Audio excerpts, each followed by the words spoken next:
Hello everyone, welcome to logically legal. आज की video में हम कवर करेंगे कंपनीज एक्ट 2013 के जो शेयर्स और डिबेंचर से रिलेटेड प्रोविजंस हैं और साथ में हम कॉरपोरेट सोशल रिस्पॉन्सिबिलिटी वाले प्रोविजंस भी इसमें कवर करेंगे। तो सबसे पहले देखते हैं शेयर्स एंड डिबेंचर्स। तो आपका जो चैप्टर नंबर 6 है वो आपका बताता है, उसमें आपके शेयर्स और डिबेंचर्स से रिलेटेड प्रोविजंस दिए हुए हैं और ये आपका शुरू होता है सेक्शन 43 से और यहाँ ये जाता है आपका सेक्शन नंबर 72 तक। तो इसमें सबसे पहले देखते हैं कि शेयर्स की डेफिनेशन को कहाँ डिफ़ाइन किया गया है। तो शेयर आपका डिफ़ाइन किया गया है सेक्शन नंबर 2 क्लोज 84 के अंदर। तो बेसिकली जो भी शेयर्स और डिबेंचर्स होते हैं ये एक तरीके के फाइनेंशियल इंस्ट्रूमेंट होते हैं जो कंपनी यूज़ करती है फंड्स को रेज़ करने के लिए। और जब भी आप किसी कंपनी के शेयर्स खरीदते हैं तो एक तरीके से आप उस कंपनी की ओनरशिप ले लेते हैं। तो ये जो है रिप्रेजेंट करते हैं शेयर्स ओनरशिप इन दी कंपनी। इसमें से जो क्वेश्चन बनता है वो ये है कि क्या शेयर्स के अंदर स्टॉक भी इंक्लूड होंगे। तो शेयर्स के अंदर स्टॉक्स भी इंक्लूड किए गए हैं, ये भी आपका सेक्शन नंबर 2 क्लोज 84 में डेफिनेशन में मेंशन है। फिर इसमें हम देखते हैं काइंड्स ऑफ शेयर कैपिटल। तो ये मेंशन है आपका सेक्शन नंबर 43 के अंदर। तो आपके दो काइंड्स के शेयर होते हैं, एक होता है आपका इक्विटी शेयर कैपिटल और एक होता है आपका प्रेफरेंस शेयर कैपिटल। तो जो इक्विटी शेयर कैपिटल होता है उसमें जो भी ऑन शेयर्स खरीदता है उसके पास वोटिंग राइट्स भी आ जाते हैं। तो आपको ध्यान रखना है कि वोटिंग राइट्स आते हैं आपके से इक्विटी शेयर कैपिटल में। और जो प्रेफरेंस शेयर कैपिटल होता है इसमें वोटिंग राइट्स कुछ ही स्पेसिफिक सर्कमस्टांसेस के अंदर आते हैं। सब मैटर्स पर आप वोट नहीं कर सकते। और ये एक तरीके से जिनके पास भी प्रेफरेंस शेयर्स होते हैं उनका एक तरीके से प्रेफरेंशियल राइट होता है डिविडेंड्स रिसीव करने का before the equity share holders. तो इसमें बस आपको ये दो काइंड्स याद रखने हैं, काइंड्स ऑफ शेयर कैपिटल कौन कौन से होते हैं, इक्विटी एंड सेकंड है आपका प्रेफरेंस शेयर कैपिटल। फिर आपका जो क्वेश्चन बनता है वो आपका सेक्शन नंबर 44 से कि नेचर किस तरीके का होता है शेयर्स और डिबेंचर्स का। तो आपको ध्यान रखना है ये दोनों एक मूवेबल प्रॉपर्टी होती हैं, मतलब कि इनको ट्रांसफ़र किया जा सकता है। तो आपको इसमें ध्यान रखना है कि शेयर्स और डिबेंचर्स दोनों ही मूवेबल प्रॉपर्टी होते हैं और ये आपका सेक्शन नंबर 44 के अंदर मेंशन है। तो ये एग्ज़ाम में क्वेश्चन यहाँ से इस सेक्शन से बना है काफ़ी बार। नेक्स्ट इसमें इंपॉर्टेंट सेक्शन आता है आपका section number 47 voting rights. Direct ये एग्ज़ाम में सेक्शन नंबर पूछा जाता है, वोटिंग राइट्स कौन से सेक्शन में मेंशन है। तो आपको ध्यान रखना है सेक्शन नंबर 47 के अंदर। और जो हमने काइंड्स ऑफ शेयर कैपिटल अभी बात की थी वो ही यहाँ पर मेंशन है कि किस तरीके के राइट्स होते हैं इक्विटी शेयर में और प्रेफरेंस शेयर में। तो आपको ये ध्यान रखना है सेक्शन नंबर 47 में आपके वोटिंग राइट्स मेंशन है। फिर आपके इंपॉर्टेंट सेक्शन आते हैं इसमें section number 52 and section number 53। ये बात करते हैं issue of securities at premium और डिस्काउंट। तो एट प्रीमियम पे अगर हम इशू करते हैं सिक्योरिटीज़ को वो मेंशन है आपका सेक्शन नंबर 52 के अंदर।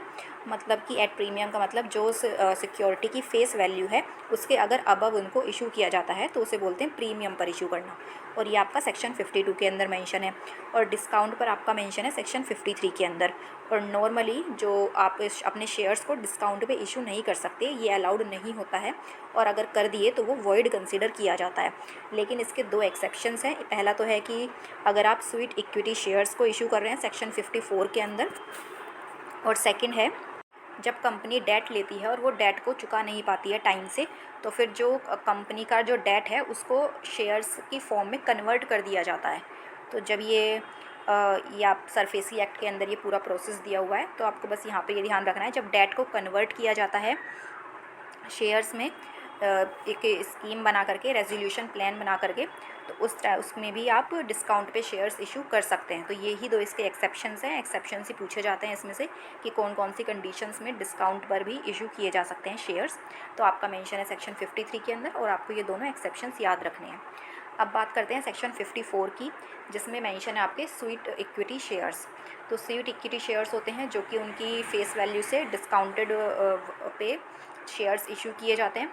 और ये जो शेयर्स हैं इस तरीके के जो डिस्काउंट पे शेयर्स इशू किए जा रहे हैं वो सबको इशू नहीं किए जा सकते, वो केवल कुछ ही पर्सन को किए जाते हैं।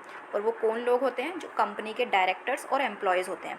तो कंपनी के जो डायरेक्टर्स हैं, जो एम्प्लॉयज़ हैं, उनको डिस्काउंट पर दिया जा सकते हैं जो शेयर्स हैं। और इसकी लिमिट भी होती है कि मैक्सिमम कितने इशू किए जा सकते हैं उन लोगों को।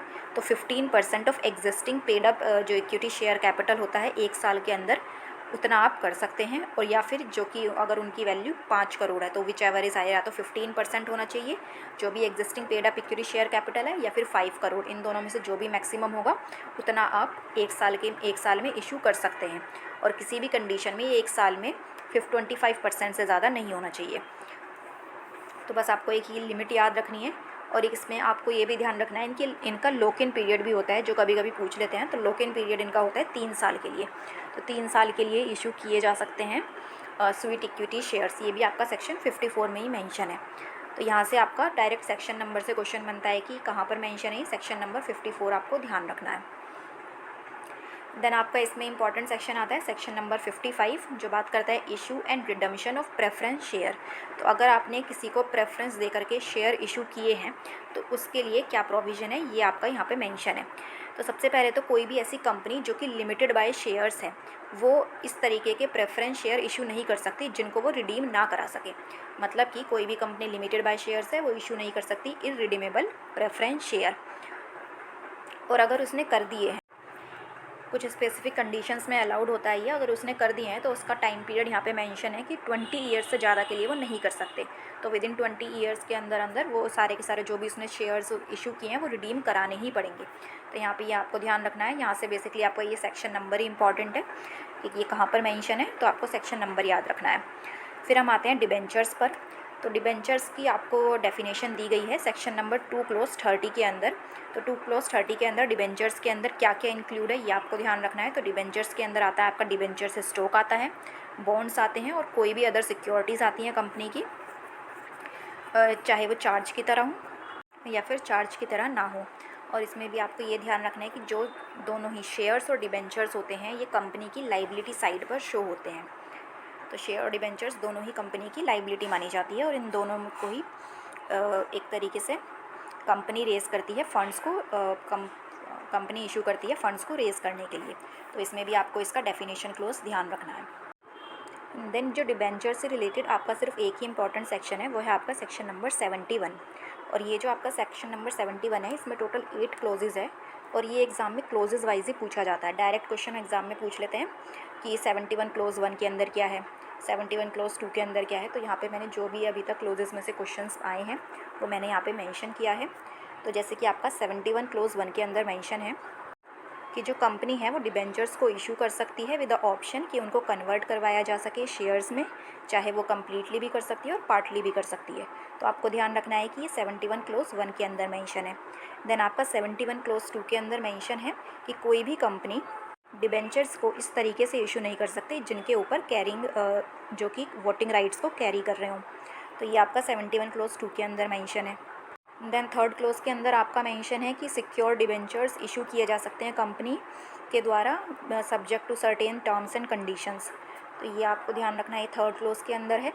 देन आपका फोर्थ क्लोज आता है, इसमें ये मेंशन है कि जब भी कंपनी डिबेंचर्स को इशू करती है तो उसे एक DRR account, debenture redemption reserve account create करना पड़ता है, जो कि जो भी डिविडेंड है उसके प्रॉफिट में से वो निकल करके आता है। तो DRR अकाउंट की बात की गई है आपकी 71 क्लोज 4 के अंदर। और फिर इसमें एक बार पूछा गया था 71 क्लोज 8, जिसमें ये मेंशन है कि अगर कंपनी अपने डिबेंचर्स को टाइमली रिडीम नहीं करवा पाती है तो जो डिबेंचर होल्डर्स हैं और जो डिबेंचर्स ट्रस्टी हैं वो डायरेक्ट जा कर के NCLT जो नेशनल कंपनी लॉ ट्रिब्यूनल है वहाँ पर अप्लाई कर सकती है इसके अगेंस्ट अप्रोप्रिएट ऑर्डर्स के लिए। तो ये आपको सारे क्लोजेज याद रखने हैं 71 के अंदर।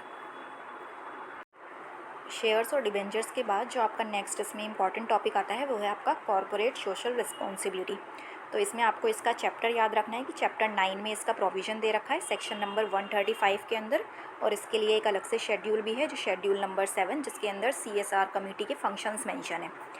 तो इसका लिए कॉर्पोरेट सोशल रिस्पॉन्सिबिलिटी के लिए ये जो यहाँ पर इसका एप्लीकेबिलिटी क्राइटेरिया है ये आपको ध्यान रखना है कि कोई भी ऐसी कंपनी जिसका नेट वर्थ 500 करोड़ है या उससे ज़्यादा है, टर्नओवर उसका 1000 करोड़ और ज़्यादा है, उससे ज़्यादा है, या फिर जो नेट प्रॉफिट है उसका 5 करोड़ और इससे ज़्यादा है, तो अगर इन तीनों में से एक भी चीज़ रही है प्रीवियसली फाइनेंशियल ईयर में, पिछले जो फाइनेंशियल ईयर था उसमें किसी कंपनी का कोई भी नेटवर्थ, टर्नओवर या नेट प्रॉफिट, इन तीनों में से कोई भी एक कंडीशन में अगर फॉल कर रहा है, तो उस कंपनी की ऐसी कॉरपोरेट सोशल रिस्पॉन्सिबिलिटी बनती है कि उसको अपनी जो एवरेज नेट प्रॉफिट रहा है उसका लास्ट 3 सालों से, उसका 2% उसे एक कुछ सोशल रिस्पॉन्सिबिलिटी के लिए स्पेंड करना पड़ता है।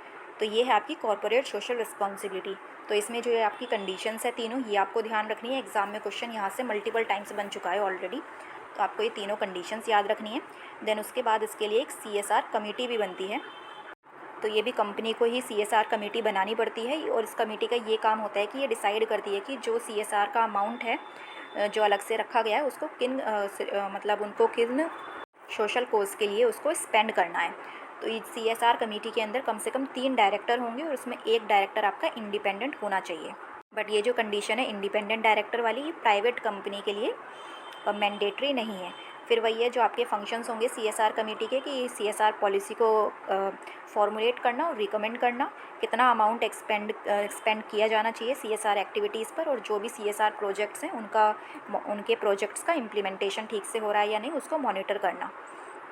लेकिन अगर कोई भी ऐसी कंपनी है जिसका जो CSR का बजट है वो 50 लाख से कम का है, तो उनको CSR कमेटी बनाने की ज़रूरत नहीं पड़ती। एक ये भी आपको ध्यान रखना है कि केवल उन्हीं कंपनीज़ को CSR कमेटी बनानी होगी जो CSR का जो अमाउंट अगर वो स्पेंड कर रहे हैं वो 50 लाख से ज़्यादा है। और फिर रिक्वायरमेंट आपकी अभी हमने डिस्कस करी थी कि 2% जो भी एवरेज नेट प्रॉफिट रहा है कंपनी का पिछले 3 सालों में, वो उसको स्पेंड करना पड़ता है CSR एक्टिविटी में। तो ये आपको 2% वाला जो अमाउंट है ये भी ध्यान रखना है। फिर इसके कुछ अदर इंपॉर्टेंट पॉइंट्स आते हैं। एक बार एग्ज़ाम में क्वेश्चन बना था कि क्या ये जो CSR का अमाउंट कंपनी स्पेंड कर रही है ये केवल अपने एम्प्लॉयज़ और जो कस्टमर हैं उनके बेनिफिट के लिए वो यूज़ कर सकती है? तो इसका आंसर है नो। केवल जो CSR का अमाउंट है वो कोई भी कंपनी केवल अपने एम्प्लॉयज़ और कस्टमर के बेनिफिट के लिए स्पेंड नहीं कर सकती। देन जो एक्टिविटीज़ जैसे कि एम्प्लॉयमेंट इन्हांसिंग वोकेशनल स्किल होती हैं, जैसे कि प्राइम मिनिस्टर ने अभी प्राइम मिनिस्टर इंटर्नशिप स्कीम भी चल रही है, तो उसके अंदर भी ये इंक्लूड किया गया है CSR के एक्टिविटीज़ के अंदर। देन अगर कोई भी अनस्पेंट अमाउंट रह गया है तो फिर वो जो है वो ट्रांसफ़र किया विदिन 6 मंथ के अंदर, उसको एक 7 शेड्यूल के अंदर एक CSR फंड है वो इस्टेब्लिश किया जाता है, वहाँ पर उसको ट्रांसफ़र करना पड़ता है। तो ये कुछ 3-4 इंपॉर्टेंट पॉइंट्स हैं जो आपको ध्यान रखना है। इसमें से स्टार्टिंग के 2 पॉइंट्स आपको ज़रूर ध्यान रखने हैं क्योंकि यहाँ से एग्ज़ाम में क्वेश्चन बन चुका है ऑलरेडी। तो जो आपके शेयर्स, डिबेंचर्स और कॉरपोरेट सोशल रिस्पॉन्सिबिलिटी से रिलेटेड जितनी भी इम्पॉर्टेंट प्रोविजंस थे वो सब इसमें कवर कर लिए हैं। अब नेक्स्ट वीडियो में हम कवर करेंगे डायरेक्टर्स और उनकी मीटिंग्स ऑफ द कंपनी, कितने डायरेक्टर्स हो सकते हैं किस कंपनी में, ये सारी चीज़ें हम डिस्कस करेंगे नेक्स्ट वीडियो में। Hello everyone.